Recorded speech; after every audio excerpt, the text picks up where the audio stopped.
கல்யாண வீட்டுக்காரங்க நீங்க தான் மாப்பிளையோட அம்மா அக்கா. நீங்க தான் பளிச்சுன்னு இருக்கணும். நான் மாப்பிளையோட அத்தை தானே. நான் எதுக்கு ஃபேஷியல் பண்ணிக்கிட்டேன்? எனக்கு இது போதும். நீங்க போயிட்டு வாங்க. என்ன அத்தாச்சி எப்போதும் உங்க வீட்டு கல்யாணம் எங்க வீட்டு கல்யாணம் பிரிச்சு பேசிட்டு இருக்கீங்க? நீங்க வாங்க அத்தாச்சி, எப்படி செலவானாலும் நான் பாத்துக்கிறேன். ஐயோ பரவாயில்ல, இருக்கட்டும் மதனி.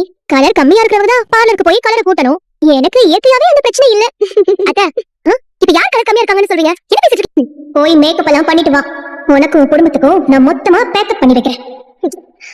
தமிழ, சக்தி எழுநினைப்பிலே இருப்பான் போல இருக்கு.